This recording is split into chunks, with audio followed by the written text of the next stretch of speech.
Welcome to Trashy Divorces, everybody. Another week. I'm Alicia. I'm Stacie. This week, we have worked our way to Frank Sinatra's third marriage and last divorce. And who was that with, Alicia? Oh, Mia Farrow. She was basically a child. Basically a child bride. Really good story, though. Really good story. And the cat is the hero. So without a doubt. We like that. And you have the pirate of love. Larry King, broadcast legend. Married and divorced enough times to enough different and same women that I had trouble with the math. How about that?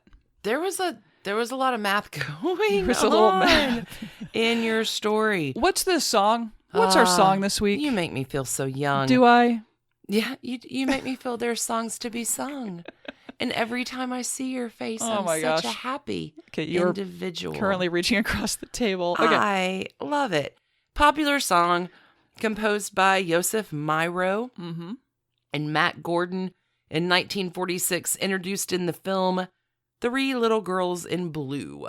And Sinatra recorded it in 1956. And pretty much one of his standards, one of his signature songs. It's a good song, and I thought very fitting for the week of Frank and Mia. It's unfortunate. But you see where I was going with that. Before we get to the episode on Patreon this week, lots of fun over there. I totally fangirled about Six the Musical. Oh, yeah, you did. Six the Musical is coming to Broadway. How can you not? It's so good.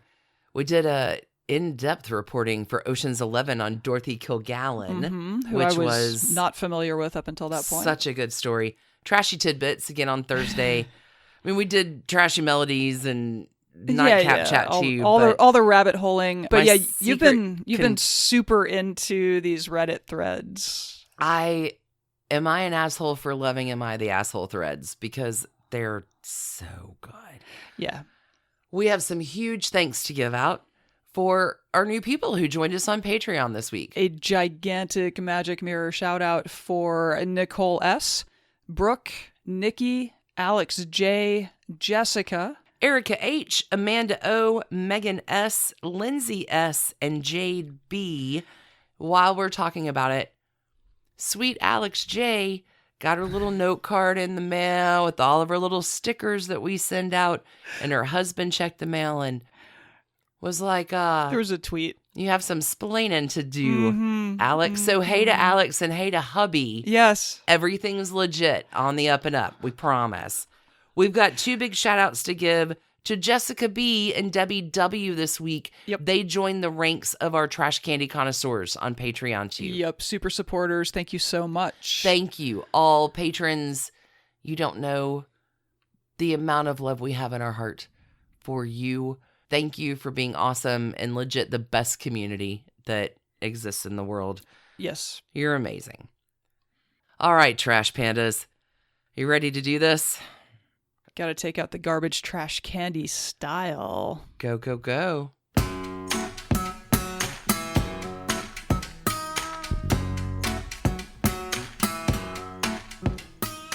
So, Alicia, who do you have?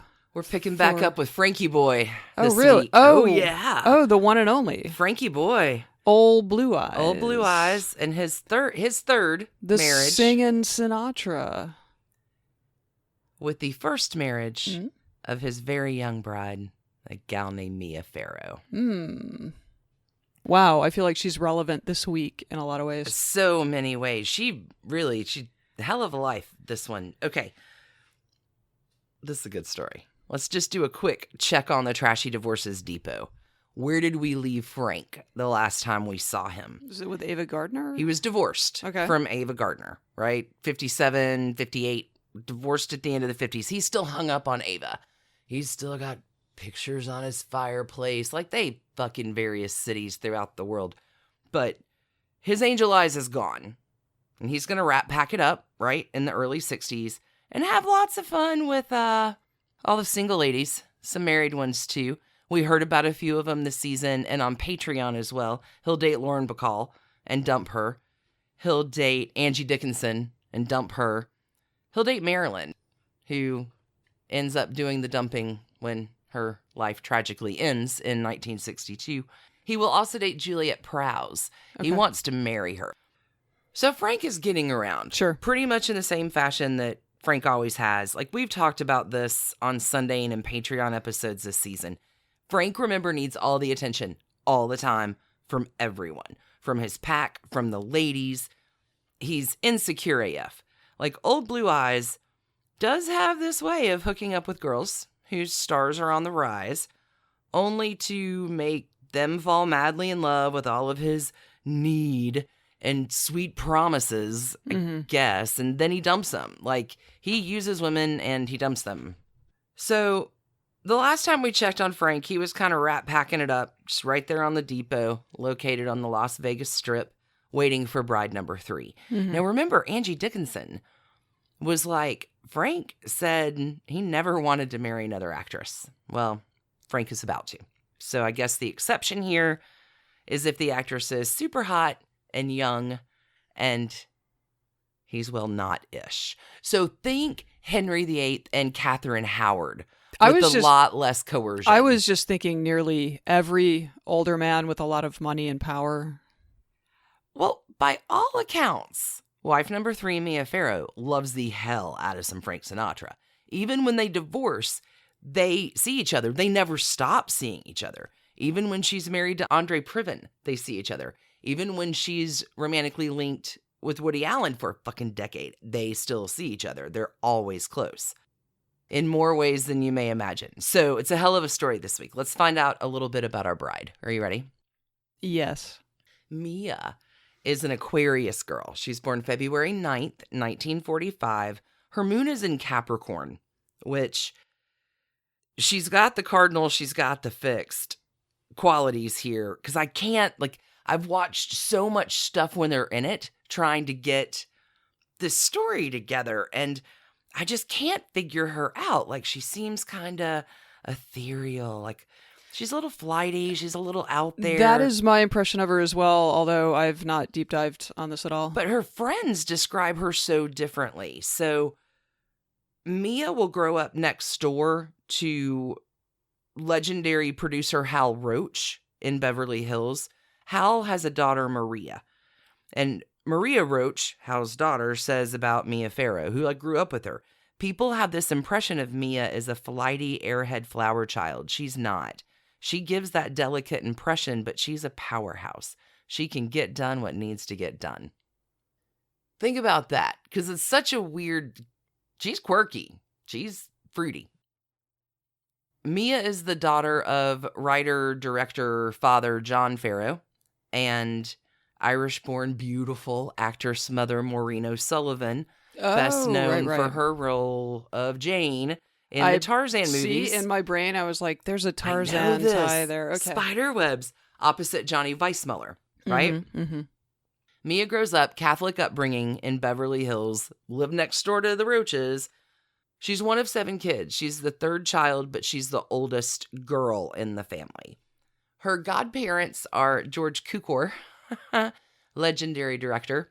Her godmother is Luella Parsons. And gossip columnist. Yeah. Mia will imply that Luella was chosen as a, little gift basket to, please don't spill the dirt on anything that John is doing, essentially. Not the worst strategy I've ever heard of to work the ref is will you be the godparent to my new baby? Keep my name out of the papers.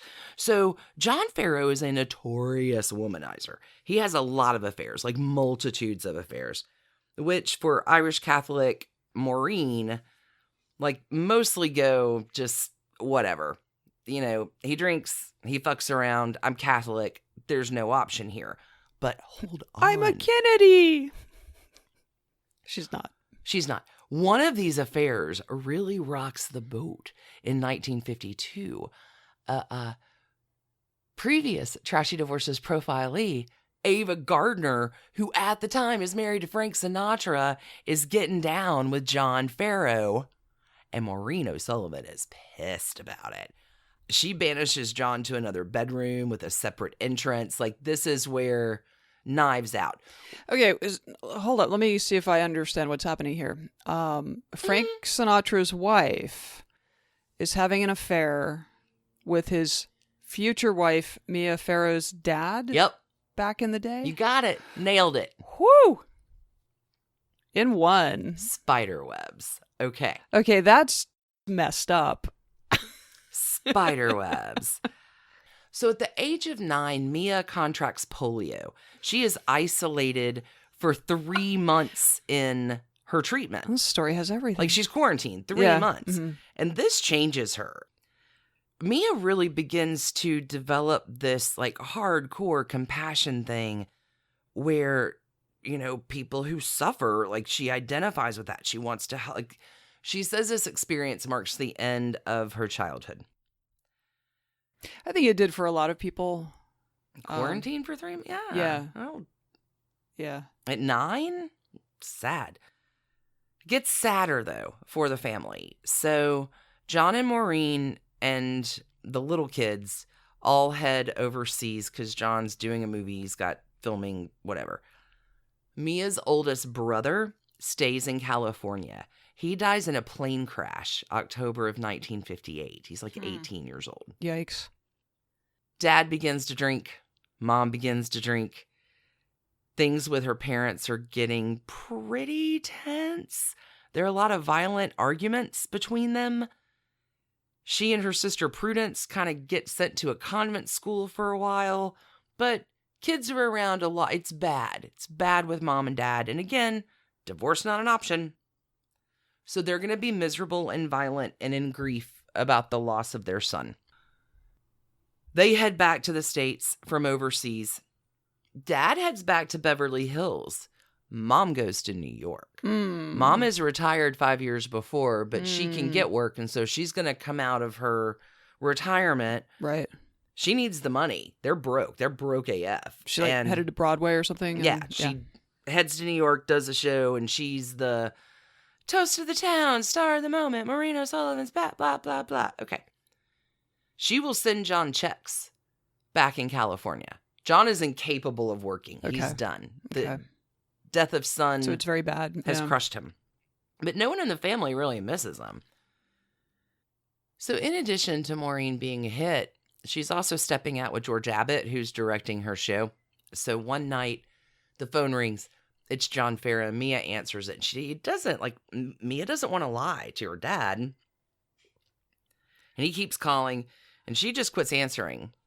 She's not going to answer the phone anymore. Mm-hmm. And the next morning, there's a phone call to the home, and he's been found dead with the telephone in his hand. Oh, my. No.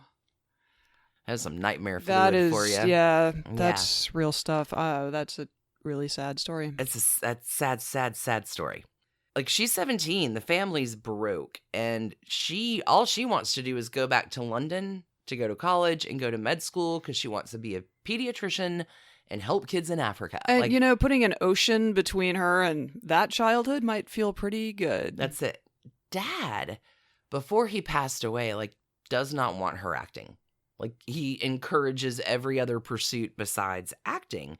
He tells her, if there's ever been a happy actress, I've never met her. So, he may not be wrong. It's money, and the family's broke, and they're counting on Mia. So that Irish determination, rolls on in. So she gets, a modeling gig. She gets an agent. She will land in a replacement role in The Importance of Being Earnest. Okay, great. Also, she starts hanging out and having lunch every day with Salvador Dali. Okay. Which is nice if you can do it, I guess. Mm-hmm. Mia Farrow really does lead an interesting life. So now she's acting, but she's a kid, right? She will audition for the part of Liesl von Trapp in The Sound of Music, which she does not get. However, she will land the role of Allison Mackenzie in Peyton Place when she's 19. This is spiderweb adjacent all over the place. Yep. Now she's a television star. Everything's groovy. She goes with her mom to sign the contract because she's still underage. And Mia doesn't really want to do TV, but this deal comes with a 5-picture deal, movie deal. from Fox. And she's like, whoa, I'm not throwing away my shot. Right. Right? Of course I'm going to do this. So awesome. She's 19. She's in the culture. She's ethereal and blonde and beautiful. I mean, flower power and all that yeah, shit. a child of connected Hollywood stars. Exactly. And yeah. So how do we get this May-December romance together? In this case, the Trashy Divorces Depot is moving to the Burbank Fox lot, Okay. the movie lot. 1964, she's filming and she goes to visit a buddy on a neighboring set. And there's Frank Sinatra, who is 30 years older than Mia Farrow and a contemporary of her parents. He's in this movie that she's going to visit her friend on the set of. It's called Von Ryan Express. She's like, that's Frank Sinatra.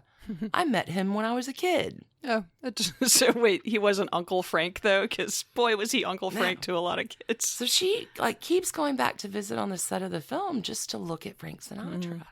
And one day this man taps her on the shoulder because she's in her Peyton Place role. She's wearing pigtails, so she looks like she's 11 or not whatever. legal. Yeah, sure. So one of Frank's goons, I'm assuming, taps her on the shoulder. How old are you? Excellent starter question. 19. The guy's like, you want to come and sit with Frank? Guy's like, may I see documentation? So, of course, she wants to come over and, meet Frank and sit with Frank. And as she does this, she's really cute and telling the story, but there's a punchline in here somewhere for you. The handle drops from her purse, so everything has fallen out. Baby jars of cat food, her wallet, she's scrambling to pick everything up, like her retainer, because she doesn't want Frank Sinatra to touch her retainer that's lying on the floor. Yeah. No, and cat food, one of us. No, she's totally one of us. And he's just looking at her, and she looks up, and she's like, I've never been looked at that way before. It went right through me, and I was spellbound. It is love at first. Yeah. Whoa. I'm not commenting on any particular Freudian father psychosis things going on here. She's hooked on Frank Sinatra. Sure. She sees, and he apparently is hooked on her. He invites her to a screening of this movie that he directed. And during the movie, she holds his hand. And he's like, okay, So after the movie, he's like, hey, baby, you want to go out to Palm Springs with me tonight? I got my private plane just sitting right there. It'll be great. And she's like, I don't have my pajamas and I have to feed my cat. Whew, to be young. And he's like, okay, Toots, how about tomorrow? I'll send the plane down. You bring the cat. And bring the cat. The cat. Cats love change. So, oh, wait, the cat really loves this. Okay, so Mia can't sleep at all that night. And she's wondering how many jars of baby food to pack for the cat. Baby cat food. Because she doesn't know how long she's going to, right. She'll need to, she worries about this because all night. Frank Sinatra is kidnapping her and her pet. How long am I going to stay? How long will I be Am I going to stay hostage? overnight? She hasn't had sex. So she's like, I don't know what to do. Okay, but heading to Palm Springs the next morning with 4 jars of baby food for her cat because she is planning on spending the night, and cat on a leash. Hop on Frank's private plane and head on out. I hope that cat was well behaved because some of those smells are just not coming out of an airplane. That poor cat really does have kind of a rough day. So she gets to Palm Springs and he's showing her around the house, and she has her own room. This is where, he's being kinds of... Gotta put the litter box somewhere. Gentlemanly about it. And she is like, hey, we need to get a litter box for the cat. We've just been on a plane ride from... Okay. She says, we didn't last the afternoon. He looked at me. He took the cat, put the cat down. I stepped on the cat's leash so the cat wouldn't run away, and he kissed me. She was there for a couple of days. Okay.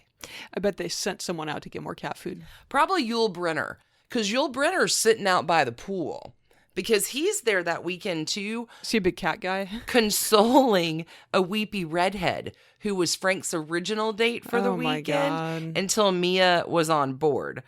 Okay, but now Frank and Mia, chairman of the board and Alice in Wonderland, Pixie Fairy Child. Yeah, girl from the mailroom. I don't even know, yeah. Hanging out every weekend in Palm Springs. They see each other on the set during the week in LA, and they hang out. She has her horse sent up there. So she's riding her horse. No one knows they're a thing.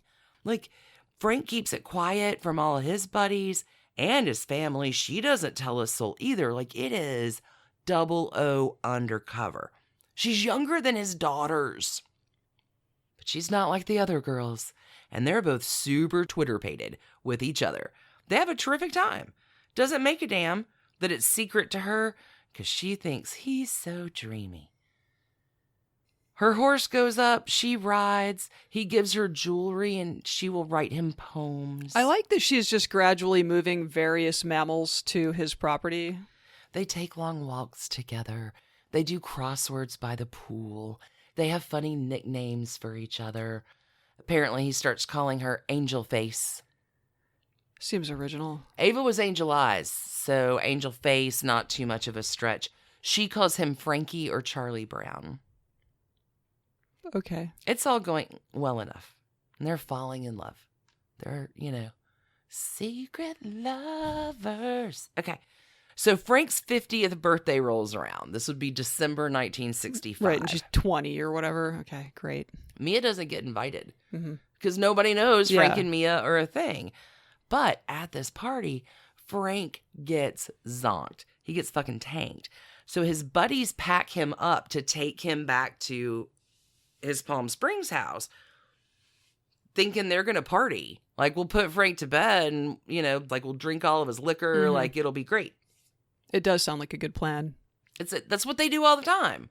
Like, whoever boom, get him home, party on the boss's dime all night. Who's at his house when they get there? Well, little hippie Mia Farrow is just sitting in the living room. Oh, really? And now the cat's out of the bag. I was going to say, probably with her cat. With her cat. Yeah. The cat is out of the bag. Right. She off the leash. Removed the cat from the bag. Do we know this cat's name? Who seems so central to this romance to me? I do not have the cat's name. God. I apologize. I did not come across it. It's like the most important detail. Couldn't find it. They'll probably write me a Farrow. Mr. Fruzzles. Figaro. Now I kind of want to know about the cat. I do too. I wonder what color was the cat? What kind of cat was it? What were the funny quirks that we really are cat people? Okay, stop. Okay. Back to the story. So, now that the cat is off the leash and out of the bag, they appear at an event together and become on everyone's hit list for fucking jokes. Like, people suck. These are his friends, too. Like, their May December thing shocks Hollywood, and people have a lot to say about it. Dean Martin. I have bottles of scotch older than her. Jackie Mason is doing his stand-up thing in Las Vegas and rips on them in his acts. But that comes to an end when bullets get fired through his hotel room door. Oh, God. Because you don't make fun of Frank Sinatra. Yeah. Ava Gardner. So Mia cuts her hair into the pixie cut, and Ava Gardner will say, I always knew Frank would end up in bed with a boy. Even Mia's mother, Maureen O'Sullivan, reportedly is said to have remarked, if he marries anyone, it should be me. There's a 30-year, but once they're out of the closet, like, shit gets sticky. But they're splitting their time between LA and Palm Springs, and people are jerks. And well, he already had a complicated reputation because of his affair with Ava Gardner, followed by, then that didn't work. Yeah, okay. But now that they're interacting with others sure. and their own sets, it's going to get a little awkward turtle. Like, all of his friends are people her parents' age.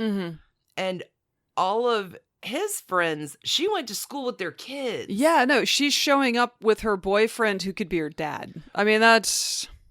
It's awkward. I'm certain. Okay. So Mia isn't even really into like the public things that Frank is. He will continue to appear in Vegas multiple times a year, but will also use it as his playground too. And Mia Farrow just isn't made for that scene. She's not about sitting around and adoring Frank until the fucking wee small hours of the morning. I mean, she is, and she does do that, but it gets weird, right? There were enough signs to say, hey, maybe this isn't long-term going to work out. Like, I think they probably would have had a long-term secret affair and been very happy, but outing them really doesn't do great. Plus, he's kind of a jerk. I'm not sure if I've mentioned. So, he drinks. And when he drinks... Oh, remember he and Ava shooting guns out the... Okay. I do. Okay, so it's some scary stuff when he drinks. There's an incident when he drives a golf cart into the Las Vegas hotel, like the cafe at the hotel. I think we talked about this in like an Ocean's 11 Las Vegas episode earlier this season. Because remember, there was a bunch of shit going down with Howard Hughes, and Howard Hughes like cut off his unlimited limits. Right. Anyway, their interests are not really the same, Frank and Mia. And Mia's like, you're scaring the fuck out of me, and I think we need to go on a break. Because after that, he tries to set chairs on fire. They go on a break. Kinda. But they don't. They're not married yet, though, right? No. Okay. But they can't stay away from each other. Nancy Jr., Frank's daughter, says Mia was like a sister. Mia was just so in love with Frank that, you know, she endeared herself to us. They have slumber parties together. Like, they're in their early... Oh, God, it's just... Okay. Nancy Jr. makes some intense speculation here and says her dad, you know, wasn't sure if they got married it would last very long, but he didn't want her to be suffering because of him.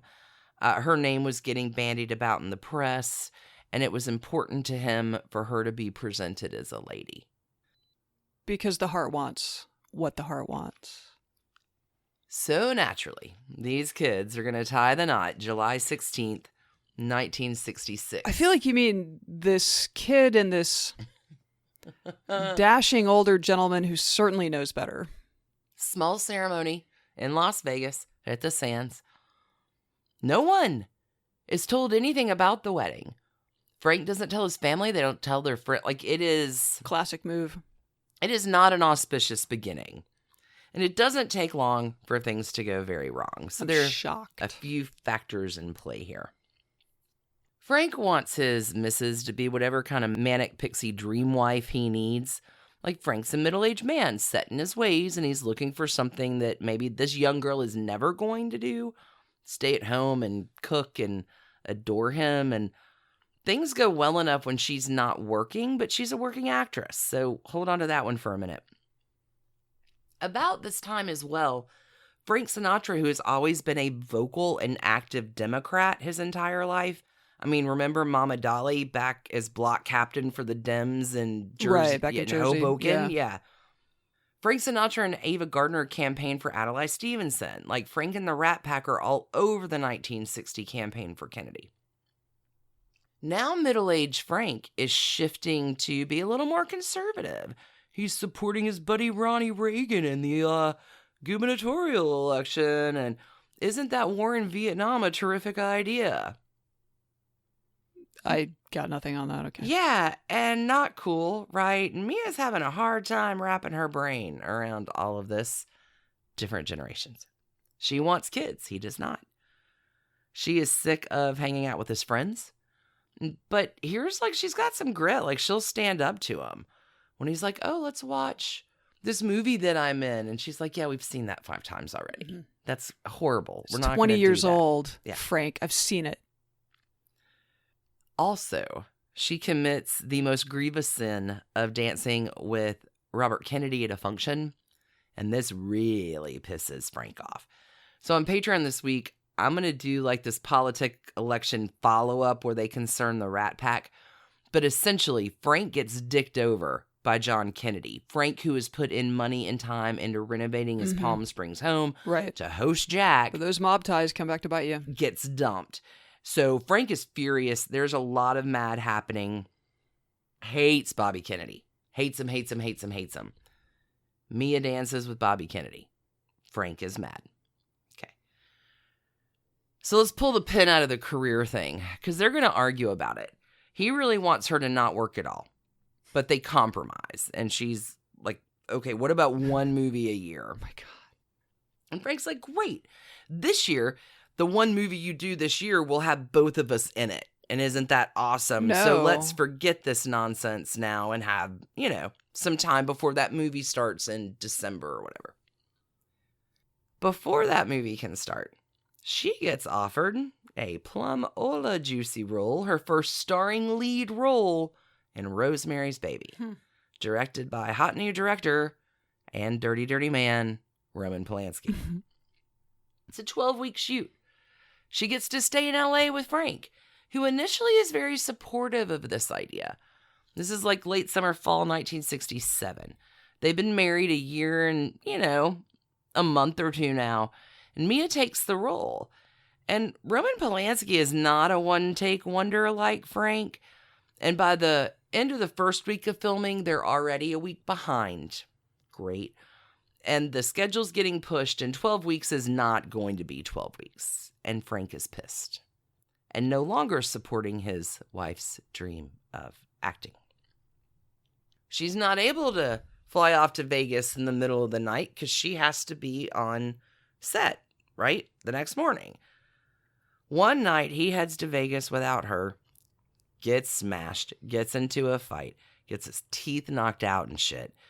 Frank calls, makes her promise she'll never leave him. I mean, this is... Classic Frank. Classic Frank move. Like, this is Ava's suicide attempts. Like, he's Mr. Dramatic. He's manipulative to women and jealous of attention that anyone else gets and kind of a dickbag. So Frank is demanding that she quit the movie, and Mia's like, I'm not quitting. Number one, it's unprofessional, and if I did that, I would never work again. This movie's too, you can't, no. And Frank's like, hey, but, we're supposed to do this movie together, and you can't do this one and that one too, so you have to quit. Frank is so pissed, he even goes to the studio head, Robert Evans, at Paramount, like, you have to wrap this up. Tries to get it, oh my God. Yeah, you need to be done filming because our movie starts here, and Robert Evans is like, yeah, buddy, that is not going to happen. Yeah, we've sunk a lot of money into this so far, and Frank just can't win. And now Mia is in an impossible situation. And Frank's like, it's me or the movie. You decide. He orders her to walk off the set, and she can't and won't. And so she even goes to Robert Evans, crying like, I can't not do this, but I can't do this because I have to save my marriage. And he ends up taking out the first hour of the cut together Rosemary's Baby. She watches it silently. And at the end, he's like, listen, this is going to be huge. You're probably going to, You want to be famous or you want to be Frank's wife? You want an Oscar? Yeah, you decide. And so the Oscar doesn't come through. She will get a Golden Globe nomination for that movie. But the start date on the movie Frank and Mia are supposed to do comes and goes, and Mia is not there. Mia ends up getting replaced by Jacqueline Bisset. And one day on the set of Rosemary's Baby, Frank's lawyer waltzes in and is like, hey, little lady, I have these divorce papers from Frank, and it'd be awesome if you could just sign them. Oh, my God. Mia's stunned. You think? Like, he hasn't called her. He hasn't talked to her. There's not been a whisper of, hey, maybe this isn't going to work. Like, he's made his... So she doesn't even read the papers. She just signs them. She gets no alimony. She will walk with a music box that he had given her and some dishes. Does she get to keep the cat? I think she keeps her cat. Okay. Mia says, like, hey, if someone wants a divorce, the marriage is over. Like, forget this. Like, not a word. Like, big man. And Papa Control Pants over there maybe needed to find... maybe he should have married her mother, who... it sounds like had been in retirement and might have been happy to not work anymore and just take Yeah. care of Frank. Big man can't handle it. But here's the dish. They never stop seeing each other. The divorce is final in August of 1968, but they're going to spend the 1968 holidays together in Palm Springs. They will continue to reconnect throughout the next decades. His Rosemary's Baby will come out in June of 1968, and just as that's breaking and hitting big, they get divorced in August. Post-divorce, Mia is taking off with her sister Prudence to the ashram to learn meditation from the Maharishi and hang out with the Beatles. It's cool. Frank is gonna Frank. He will remarry in 1976 to a lady named Barbara Marx, who was previously married to Zeppo Marx. They get hitched at the home of Walter Annenberg. It's very dishy. They remain married until his death in 1998.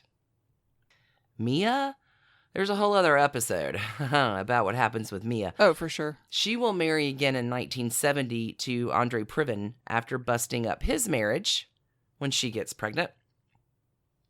She'll be involved with Woody Allen, too, for a lot of years, and that whole thing is a shit show. Oh. And again, Convoluted dumpster fire. another episode. So I'm going to try to keep this just to our lovebirds, Frank and Mia here.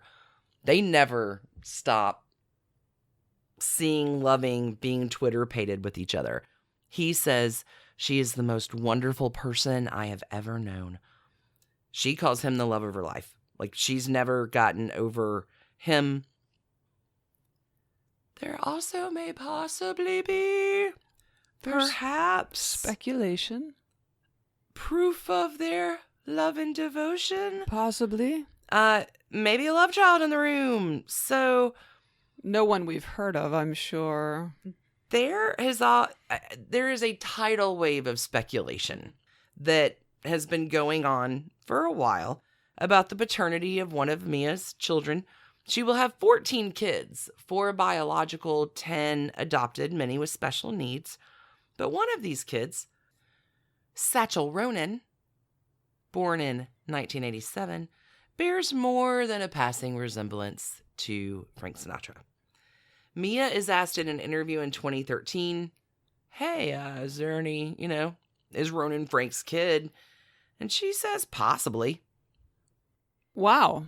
Yeah. Okay, I didn't know that she had addressed it Oh, she's addressed more it. or less forthrightly. Ronan is treated like a member of the Sinatra family his whole life. Nancy Sr. cooks for him and fusses over him. Like, he is in with the Sinatra family tight. Mia is crazily attached to this kid in a different sort of soul connection kind of way. Like, he'll start college when he's 11, and Mia will drive him to Bard College 90 minutes each way. They travel the world together on this, like, do-gooding mission. Like, it is an intense bond between these two, which is awesome. Nancy Jr., when hearing about the possibly comment, it's like, this is ridiculous. It's nonsense. Why would Mia even joke like that? Woody Allen has had a comment as well. In my opinion, he's my child. I think he is, but I wouldn't bet my life on it. I paid for child support for him for his whole childhood, and I don't think that's very fair if he's not mine. Also, she represented herself as a faithful person, and she certainly wasn't. Whether she actually became pregnant in an affair she had... Dramatic ellipses. I like how you made your voice deep for Woody Allen, even though... No, sure, that didn't work at Kind of anyway. not, Okay. but all right. That guy. All right. So, even Ronan Farrow has made a public comment via tweet after this whole dust-up. He tweets, listen, we are all possibly Frank Sinatra's son. Mia Farrow retweets it. It was like a little boom or a wink or like a boom. Yeah, a wink, some sort something. of I don't emoji. know. Okay, one more thing that I will tell you. When Woody and Mia are going through all the terrible that they go through, Mia is terrified. She calls Frank. Frank picks her up. There'll be a gray sedan out front at 10 a.m. and picks her up. He gives her numbers of people to call in 3 different cities if shit hits the fan. He's got her back and offers to send the mob to break Woody Allen's legs. That's some love, yo. It's weird as fuck. It's weird. It is weird love. But it seems like these two were not going to be successfully married for very long, but definitely made a long-term bond and shared a very special connection. All right.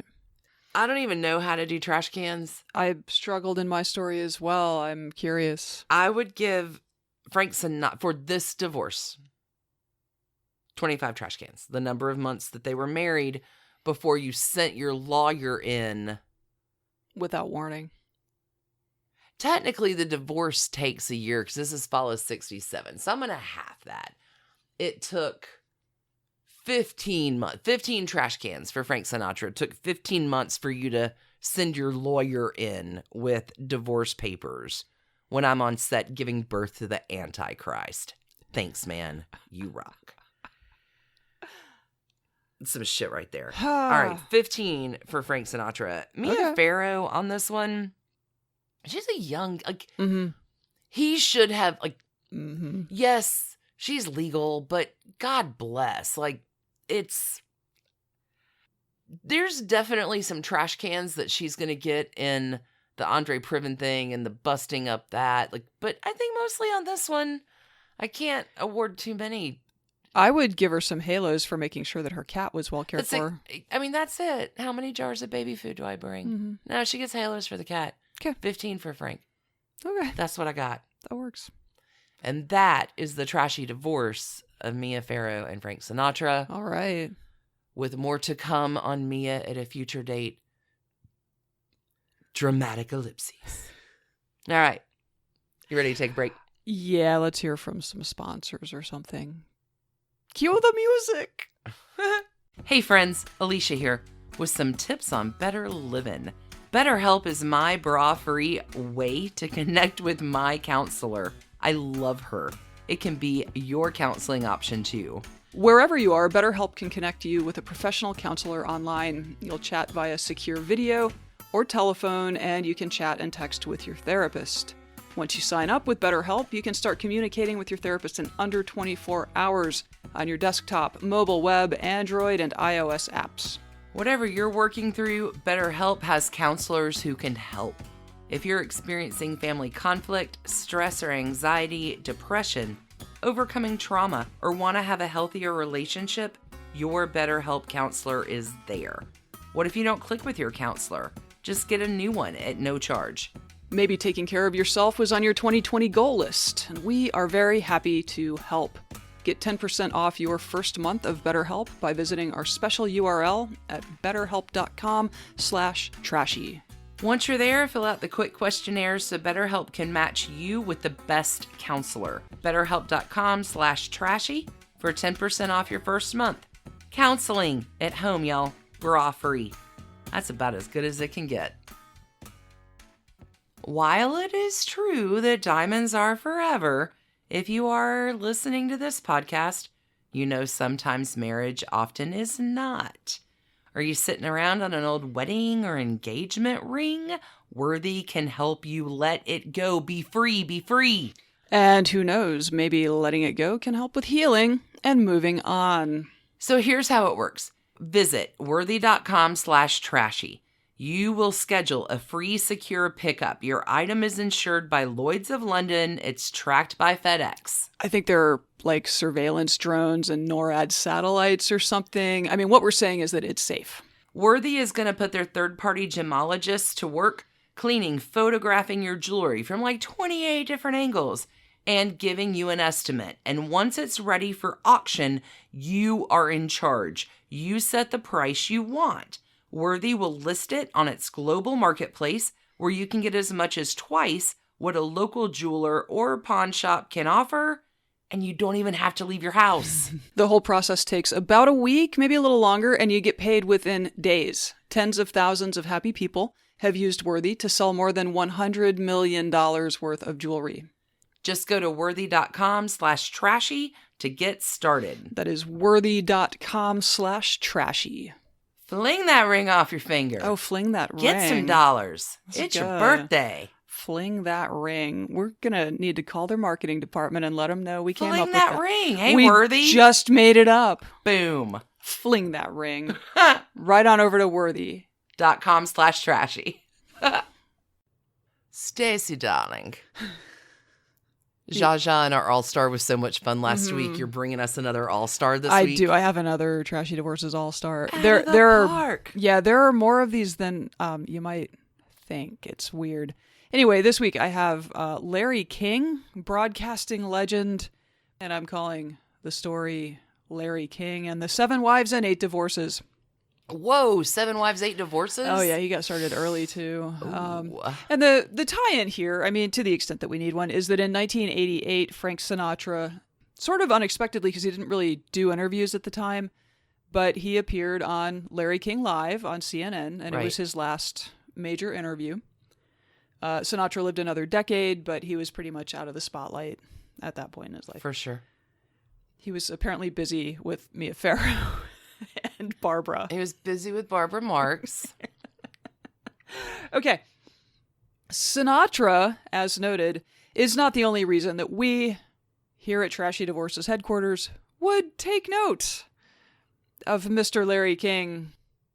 He was married to 7 women. Unreal. He was divorced 8 times. So far, with his most recent divorce happening right now. Seriously? While this dude is hanging tough at the tender age of 86. So you know what? You are never too old for new adventures, Larry King. Let's get into it. The heart wants what the heart wants. It does. Larry King was born Larry Zeger, November 19th, 1933. He's a Scorpio. He's a Brooklyn boy through and through. He was born into the Great Depression to immigrant parents. Mom hailed from Lithuania, and his dad was born in a city in Austria-Hungary.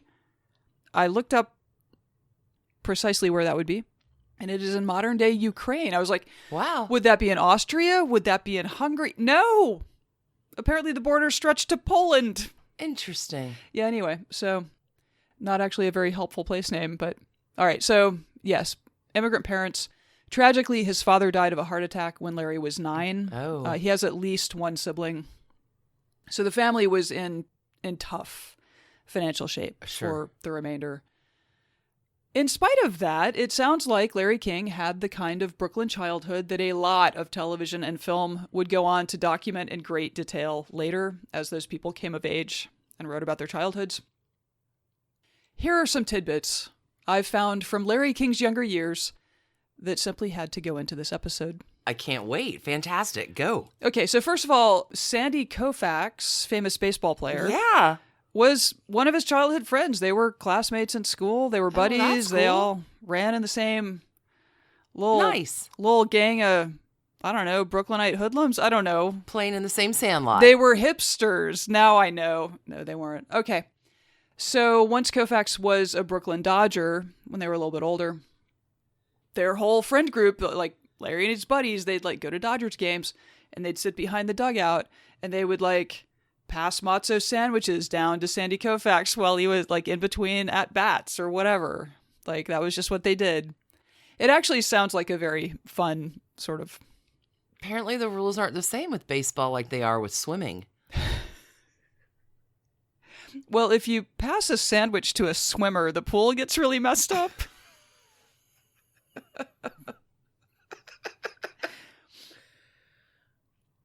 Larry and his friends.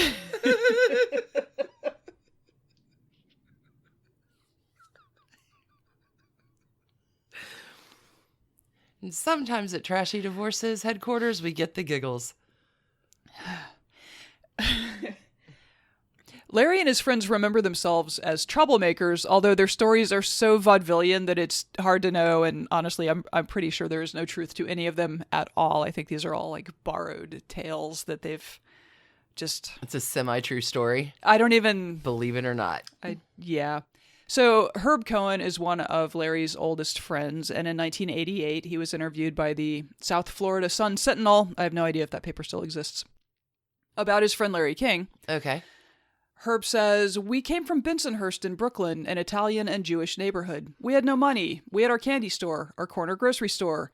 We got our education from the newspapers. The New York school system regarded us as primitives they were going to civilize. We showed emotion. We talked with our hands, so we were always battling with authority. School was something to have fun with, and our escapades were an attempt to put some adventure into our lives, which were basically boring, so we conjured up things. All right, this is my favorite. Like what? Of their conjurings. Again, I don't think this ever actually happened, but it's a great story. They have a classmate in junior high. Okay. So this is like 45, 46 is when this would happen. Kid named Mel. Maybe existed, who knows. Kid named Mel gets tuberculosis, which was a common thing back then. Bad. Mel gets shipped off to Arizona, where he's going to recover from because the dry air. Sure. So, little Herb and little Larry are like, we're broke. We got nothing. But I have an idea. What did they do? So they told their classmates that Mel had died, and they were taking up a collection to buy flowers for the funeral. And God. They raised the princely sum, and again, like 45, 46, 47, of $15. Holy fuck, that's a lot of money. Yeah. That's a lot of... From kids? Candy store. They're just scraping around the neighborhood? Huge sum back Poor then. Mel. We're going to miss him. Oh my God. So the school principal sees this going on and is like, these kids are heroes. Like, this is such a sweet thing boys. to do for this poor family. So sweet. So the principal, according to this, I'm going to say legend, creates an award in Mel's memory. No. Like the Mel Tuberculosis Award for common valor. I don't know what you tell 11-year-olds. Sure. No, there's an award. There's an award, so there has to be an award ceremony. Mm-hmm. And again, as Herb tells it, the principal calls this award ceremony to award he and Larry, the first Mel Somebody Award and philanthropists, compassionate fundraising, blah, blah, blah, calls the New York Times, gets a reporter and a photographer in the building. Like, we are going to honor these sweet angelic little boys raising money for this poor family. And we're mourning Mel. Oh, tears for Mel. Oratory at this awards ceremony. You could not. My God, Mel was such a guy. And then just as they're about to call Larry and Herb up to the stage, who walks into the gym? Mel. Resurrected from the dead? Resurrected and feeling pretty perky after his bout with tuberculosis. Holy cats. That is horrible. Okay. Definitely not dead Mel. Just probably what they called him the rest of his life. Okay. Remember that time we shook down Hoboken? No, that's definitely not dead Mel. I almost got an award about him. That is hilarious. That's a funny story. I did do some basic searches on the New York Times website for stories like this in the 1940s and did not find any. You can't go to press with that shit. That is not exhaustive in any way, but my guess is that this was a borrowed vaudeville bit. That story got 86'd. Well, yeah, it got lifted. But I say that partly because my grandfather, who was also a first-generation American, like... My grandfather used to tell stories like this all the time. So it's taller and taller. Yeah, it's a thing. There's a Dairy Girls plot that sounds similar to this, where it is one of the funniest 30 minutes I've ever seen on. Yeah, Dairy Girls is fantastic on Netflix if you are into that sort of thing. It is a charming show. Mel and the dog have risen. Okay, go ahead. You told me. Okay. So at some point, Larry and his buddies graduate high school. They go to enough Dodgers games. Larry decides that what he really wants to do is get into radio. Well, sure. But getting into radio in New York, that's a tall order. You're going to start in the mailroom and maybe one day you get a mic. It's not like in Hollywood where they just hand you a career. Oh, but have you heard of the magical land of Florida, which is still trying to figure out what it's going to be? And radio has just hit in a big way there, and they need talent. Oh. So dude hops a train and sunny Florida. Heads on down to Florida. So he ends up he becomes the morning DJ at WAHR. And then a couple years later moves to WKAT, another cat reference. Okay. So he gets his first talk show at KAT, and he is 25 years old. It is Miami Beach.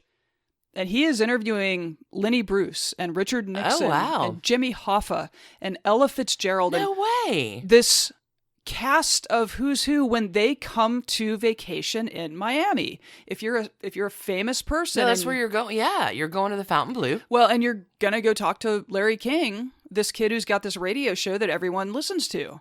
Wow! So suddenly he's just in his Can you own imagine mind. What certainly, his Rolodex looks like. Whoa. Yeah, we'll get into that a little bit. Oh. So his reputation here and his professional stature certainly grow, and that success goes straight to his head. And so here we are at the part of the story where we talk about Larry King, bad husband. Oh, enter wife one. Wife one actually was back in Brooklyn. So you just skipped over her? So there's a thing we've talked about, like girls who don't want to wait. I think he may also have been a boy who didn't want to wait. Oh, well, that's nice. So at the age of 19, he marries his high school sweetheart. Okay. Frida. Both of their parents, both sets of parents object to this, which is awkward. To just consider that. We were really hoping Frida would marry not dead Mel. We had our sights set on something different. Definitely not dead. Mel was going to propose. God damn it. Okay, so anyway, both sets of parents were against it. They do it anyway. The kids do it anyway, but the parents get it annulled. The whole thing lasts a few months. Oh my. This is in 1952. So, 57 is when he heads to Florida. Okay. So, there's a little gap. He doesn't often leave gaps, but there's a little gap there. In Miami, he was a young radio star in a resort town with an appetite for beautiful women. He had a brief marriage to a woman named Annette Kay in 1961. That's it. That's the entire length of the marriage and divorce. 1961. That's it. Oh, wait. 5 seconds later, he marries a Playboy bunny named Aline Akins at a Playboy nightclub. Oh. 1961 was a very busy year. In 1961, yes. Same year? 5 seconds might be generous. Married, divorced, married in... Mm-hmm. Wow. Mm-hmm. Mm-hmm. That's some adventure, Larry King. But, don't scoff. His third marriage lasts more than a year. How long? More than a year. Yeah, they're divorced by 1963. Oh. When he marries again, nuh-uh. Hope springs eternal for Larry King. He marries a woman named Mickey Sutphin. So in the period of 3 years, he's been through 3 wives. Let's count. We have 2 in 61. So there's Annette Kay in 61, and Aline Akins in 61, and Mickey Sutphin in 63. Yes. And marriage number 4 lasts 4 times longer than his previous longest marriage. Well, good on him. He's getting better. They're together till 67 before they divorce. Wow. All right. And then he remarries Aline, the Playboy bunny, wife number 3. No. In 1969, they have a daughter and then divorce again in 72. So. Wait a minute, 59 to 70. That's long. That one lasts long. No. 69 to 72. I'm so sorry. Pardon me. So. Okay. First marriage, 1952, annulled by the parents. So divorced in the 50s. We have 5 wives in the 1960s? Second marriage is 61. Third marriage is also 61. Fourth marriage is 63. Oh, 63. Then 5th marriage to wife number 3 is 69 to 72. Fantastic. Okay, woo, 5 down. That was more complicated than I thought it would be. Larry King was strenuously enjoying the lifestyle in Miami's celebrity-rich enviorment. But, so he's still in South Florida. Mm-hmm. Okay. They can keep him. I mean, it sounds like he's where he belongs, being honest. Okay, but Larry struggled to stay afloat amongst his new friends, pretty much all of whom The were Playboy bunnies? a ton wealthier, but all the people he's interviewing. Oh, yeah. Right, like, he's 25, 30, like, he's... You don't make a lot of WCAT radio. I don't think WCAT was, like...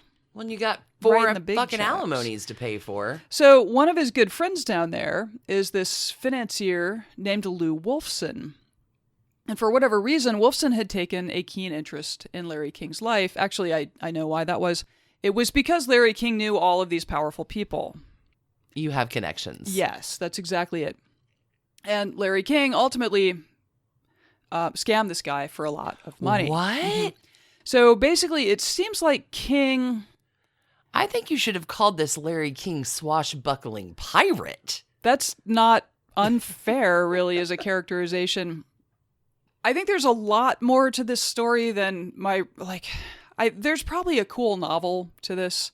Because basically this guy Wolfson he's a big finance guy, a little shady, got himself into some trouble, there was a securities case against him, and he had a criminal conviction, and he did some time, I think.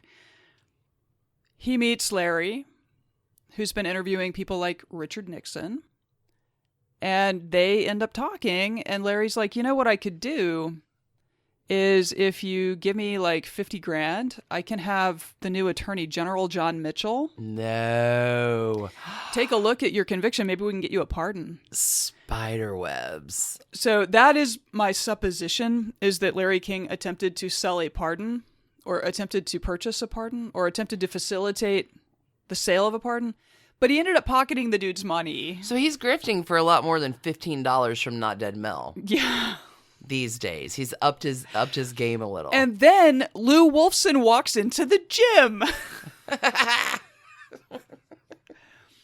Okay, so Wolfson pressed charges, but more importantly, Wolfson called like every radio station in Miami and was like, this guy is a crook. Oh. And he stole my money. And I'm very powerful, and you need to get rid of him. And so suddenly, because at this point, he's writing a column for the local newspaper. Like, sure. He's building a career, right? And so Wolfson gets him blacklisted from everything. You're joking. Oh. Nope. Yeah, he gets tossed, and he spends 4 years just out on the fringes. Like, I think he was doing color commentary for a football team in California when... again, after several years have passed, somebody's quit at the Miami station, and they call him. He was just about to leave radio forever because, he's probably got a lot of alimony to pay. Some child support, maybe. Anyway, so the station in Miami calls him and is like, hey, I know things went badly with us before, but we really could use you. Can you come back? And so, woohoo! Saved his career. Celebrate good times. Yeah. Come on. I mean, otherwise, nobody would have ever heard of Larry King. Interesting. All right. So his career was back on track, but he had some old debts. Presumably, he probably still owed Wolfson some money back. Filed for bankruptcy in 1978. And he divorced again, his 6th time in 1983. Oh, this was with Sharon Lepore, whom he had married in 1976. So that one... It's like he's getting better at it as he goes. He started bad. He's improving over time. In between frauds. Oh, it's broads and frauds. That's the life of Larry King. That is the sunny side of the street right there. Okay. Sharon was a math teacher and a television production assistant, and beyond that, I could not really find any information out about her. Okay. Wife 6? Boom, in the books. Okay. So he stayed single for several years this time and did not marry again until 1989 to businesswoman Julie Alexander, wife number 7. Marriage number 7, because he married one woman twice. Whatever. I have the number 7 next to her because I'm trying to keep track of these. No, this is a perfect system. Well, can't do better than perfect. This one seems like they planned it in a uniquely bad way, because they never lived in the same city, and they planned never to live in the same cities. Oh. And apparently they figured a Philadelphia-DC commute wasn't going to be too much for their relationship, and they were separated How'd that go? in under a year. and the divorce was finalized in 1992. Wow. But, and it's very important that you keep this in mind, Larry King does not give up. He's an adventurer. So, 1995, he's been dating an actress named Deanna Lund for 5 weeks. Oh my God. And he pulls out a ring. No. And she says, yes. He's Ted Mosby. And I then love you. And then she thinks about it a little bit. They never did marry. It's a broken engagement. Sean, his 7th wife. 8th? I've lost count. His final? Nope. Because his most recent. 7 wives, 8 divorces. So he's been through 6 wives, 7 divorces. This is wife number 7, marriage number 8. Correct. You got it. So rough. On track. And that is the Trashy Divorces mathematics portion of the test. Okay, so... Oh my God. So Sean was a singer and a TV host when they met, and they married in a hospital room ahead of Larry going in for surgery for a blocked blood vessel. Oh my. So, like his father, Larry developed heart disease as an adult, and he's written a couple books about living with heart disease. And weirdly, like because again, his dad died when he was 9. This has hung over him his whole life. 86. That's remarkable. Well, and he had his first heart attack in 1987, I think. Oh, wow. So he's lived with heart disease for a long time now. Like it's A+ on that, Larry. Whatever buddy. you've done, like super proud of you. So Sean is 26 years younger than her now estranged husband, and they had 2 children together who I think are both now either college age or like young adults. Wow. Yeah. In 2007, Larry and Sean celebrated their first decade together, with Sean joking that she was, quote, the only wife to have lasted into the 2 digits. Dude, that's congratulations. That's amazing. Whoo! And then in 2010, they filed for divorce. Oh, no. People magazine reported rumors, I hate to even go here, that the cause of the split was an affair between Larry and Sean's sister. The sister strenuously denied any such thing had happened, telling Access Hollywood, I am not the reason for this. Holy. And they did not, in fact, divorce. So they put something back together. And then more recently. Oh. What? You have you look, your brain is... There's a lot going on in this story. It gets weirder. Okay. You ready? You need to take a break? Okay, so still with Sean. File for divorce. Nope. We're still going strong. Yep. 2010. You fucked my sister, but somehow I've forgiven you. Or not. Allegedly. We're big into caveats here. I think you mean caveats. Okay, I go ahead. Yeah. Okay. 2016. Okay. Okay. Page 6 blared the headline, Larry King's wife allegedly having affair. Repeating a story first published in the National Enquirer. That's trustworthy. High quality rag. In a subsequent story, they identified her alleged paramour. Who? Not Dead Mel. Wouldn't that be funny? No. In a subsequent story, they identified her alleged paramour as public speaking guru Richard Green, who met Sean and Larry when he appeared on their podcast Back and Forth with Sean and Larry. No. Yes! A podcast broke up their marriage. That's never happened in the history of this show, I don't think. That's a Trashy Divorces first. I think it's the first. Wow.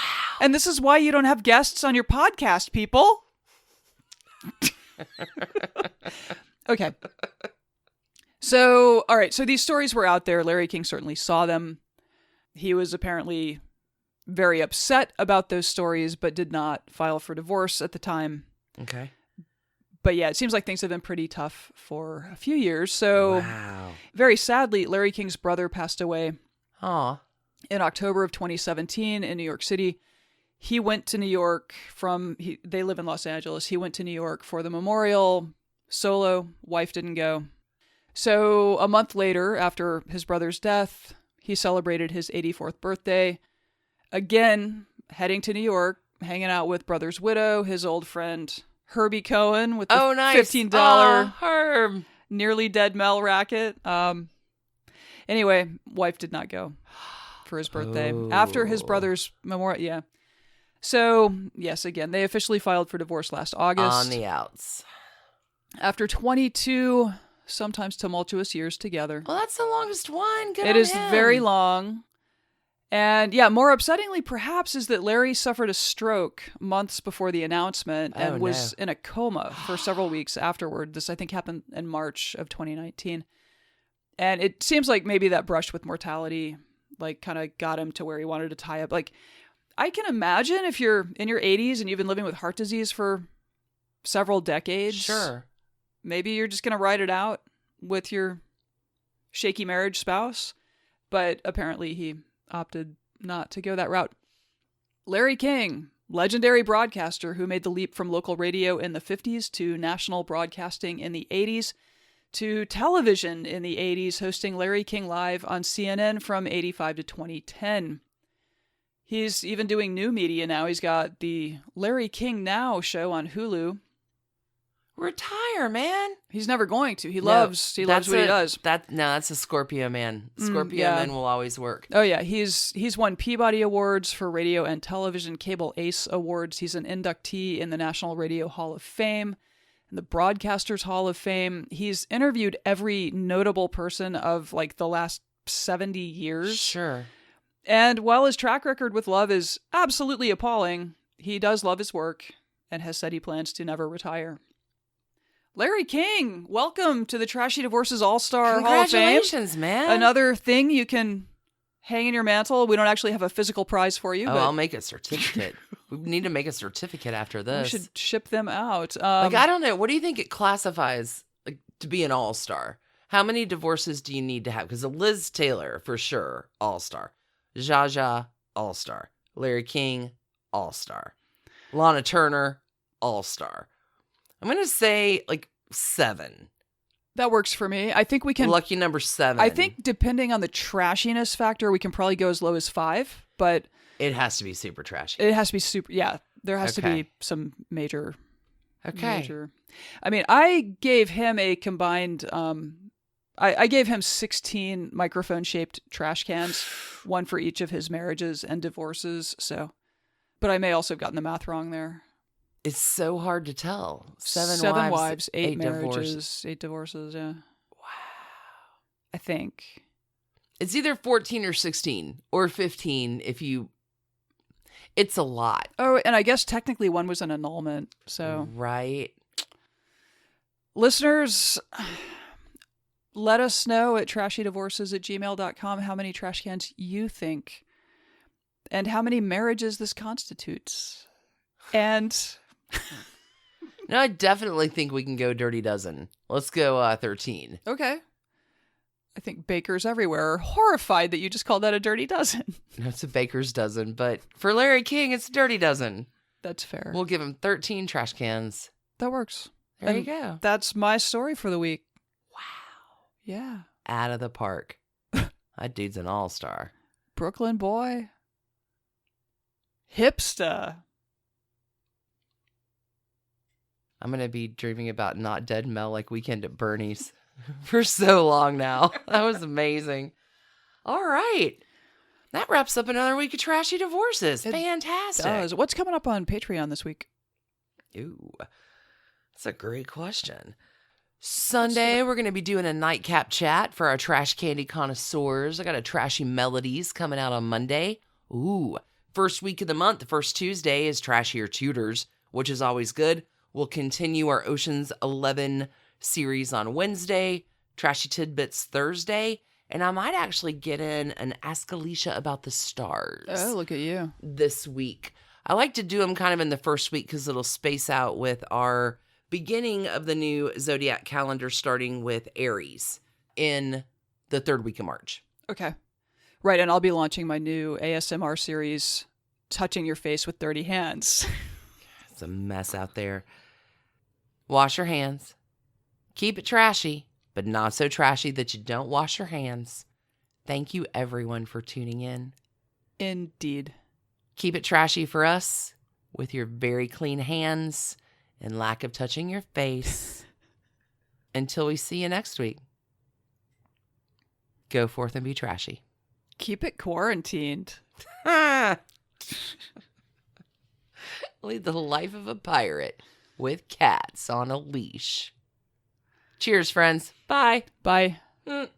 Trash Pandas, thanks for listening. Trashy Divorces is written and produced by us, Stacie and Alicia, for Hemlock Creatives. You can contact us at trashydivorces@gmail.com.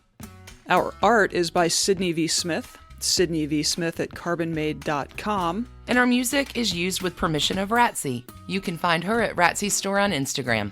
Big thanks to our Season 5 associate producer, Melanie Z. Check out episode sources, photos, soundtracks, merch store, and more at trashydivorces.com. Need more trash candy? Our Patreon community includes some of the bestest humans around, as well as a bunch of bonus content every week. Join the fun at patreon.com/trashydivorces. Last but not least, come play with us on social. We are at Trashy Divorces at Instagram, which Alicia mostly runs. Twitter, which Stacie mostly runs. And on Facebook, which we split. split. We also have a Trashy Divorces discussion group on Facebook if you want to chat with other Trashy Divorces listeners. Thanks again for listening. Keep it trashy, y'all.